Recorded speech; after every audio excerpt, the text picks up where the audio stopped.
Oke, halo semuanya. Hari ini kita akan belajar satu konsep baru tentang vektor. Di video-video sebelumnya, kita sudah mengerti bahwa kalau kita punya dua vektor, maka kita bisa operasikan dengan menjumlahkannya. Nah, dua buah vektor itu kita juga bisa kenakan operasi perkalian, seperti bilangan biasa. 2 kali 3 hasilnya 6, 3 kali 4 hasilnya 12, dan seterusnya. Vektor itu juga bisa dikalikan, jadi satu vektor dikalikan vektor lainnya, nanti akan menghasilkan suatu hasil. Nah, tidak seperti bilangan pada umumnya, perkalian vektor itu ada dua jenis. Kalau perkalian bilangan biasa kan ya cuma ada satu itu doang. Kalau vektor itu ada dua jenis. Nah, di video kali ini kita akan membahas salah satunya, yaitu perkalian dot.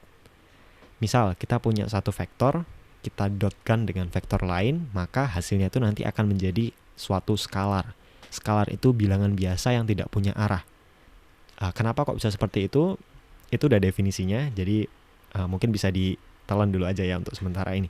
Vektor didotkan dengan vektor itu nanti akan menghasilkan angka biasa, skalar, dia tidak punya arah.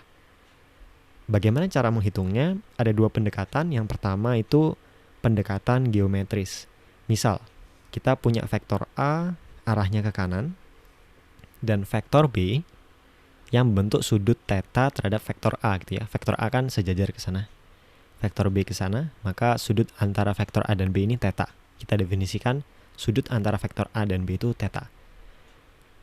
Vektor B ini bisa kita uraikan ke dalam dua komponen, yaitu komponen yang sejajar dengan A dan yang tegak lurus dengan A.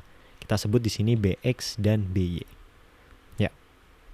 Kalau kita disuruh mencari A dot B, maka perkalian dot itu hanya akan mengalihkan A dengan komponen B yang sejajar A.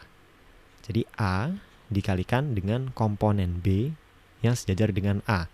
Komponen yang tegak lurus dengan A ini, dia tidak akan berpengaruh dalam perhitungan. Sudah definisinya seperti itu. Kita juga tahu bahwa komponen X dari B itu panjangnya sama dengan panjang B dikali cos theta. Oke, jadi kita akan dapatkan bahwa dari definisinya tadi, bahwa perkalian dot itu hanya mengalihkan komponen yang sejajar, maka A dot B itu sama dengan besar A dikali besar B dikali cos theta. Dengan theta adalah sudut antara dua vektor tersebut. Itu pertama, pendekatan geometris. Yang kedua, untuk menghitung perkalian dot, kita bisa menggunakan pendekatan vektor satuan. Kita sudah mengerti bahwa vektor satuan itu memenuhi operasi-operasi seperti bilangan lainnya. Misal, 3i dikali 4 ya nanti jadi 12i. 3i dikurangi 2i ya jadi i. Ya, aljabar standar biasa.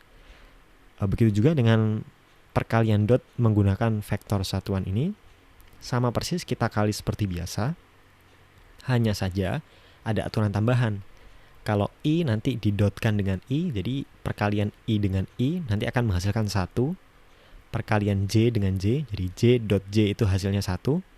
Selain itu hasilnya 0. Jadi kalau sama, i dengan i, j dengan j, atau nanti kalau kalian mengenal vektor satuan k didotkan dengan k itu hasilnya 1. Kalau berbeda, i dot j, j dot i itu hasilnya 0.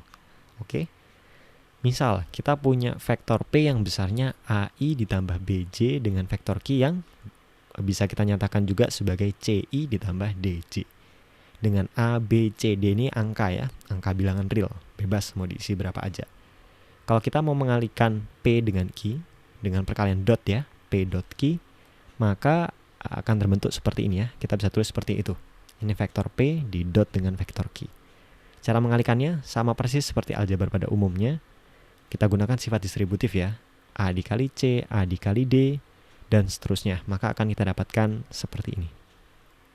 Perhatikan bahwa waktu kita mengalihkan A dengan C, itu ada I dot I juga ya. I ketemu dengan I. Waktu kita mengalihkan A dengan D, itu ada I dan J juga ikut di situ. Kalau kita perhatikan aturan sebelumnya, I dot dengan I itu hasilnya 1, J dengan J itu hasilnya 1. Ini kurang ya, ini harusnya ada dot J juga. Yap. Sedangkan I ketemu dengan J dan J ketemu dengan I itu hasilnya 0. Sehingga P dot Q itu sama dengan A dikali C ditambah B dikali D. Jadi yang sejajar yang searah ini aku kalikan, terus ditambah. Ya, semacam kayak gitu. Untuk contoh realnya, kita mungkin bisa langsung masuk aja ke contoh soalnya. Misal kita punya vektor M dan Q. Itu harusnya N ya, vektor N. Vektor M dan N. Ini vektor M, ini vektor N. Kita perbaiki. Nah, vektor M ini, dia punya panjang 2 akar 2 dan membentuk sudut 45 derajat terhadap horizontal. Dan vektor N punya panjang 3 arahnya pas ke kanan. Kalau kita disuruh mencari M.N itu berapa besarnya? Pertama kita akan gunakan pendekatan geometris di sini.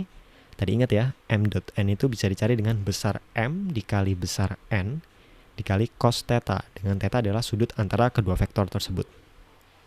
Jadinya besar M itu 2 akar 2, besar N itu 3, cos 45 derajat itu setengah akar 2.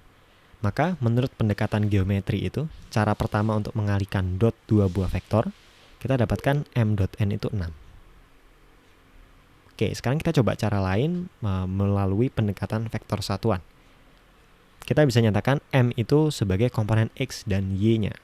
Komponen X-nya itu 2 akar 2 kali cos 45.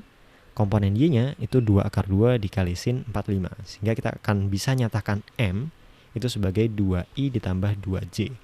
Sedangkan N kita bisa nyatakan sebagai 3I. Karena arahnya ke kanan aja ya.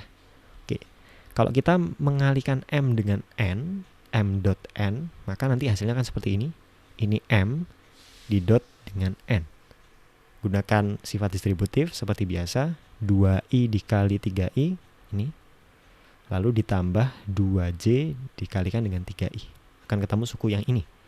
Ingat aturannya, I ketemu I, J ketemu J, K ketemu K akan menghasilkan 1. Selain itu hasilnya 0. Ini I ketemu I, maka hasilnya 1 ya, 6 kali 1, sedangkan suku ini akan menghasilkan 0, karena J ketemu I. Sehingga M.N itu hasilnya 6, menurut pendekatan vektor satuan. Kalau kita lihat, ini sama ya. 2 cara, hasilnya harus sama. Kalau ada yang beda, berarti teman-teman ada yang salah hitung. Yap, mungkin sampai sini dulu materi hari ini, kita ketemu di video berikutnya.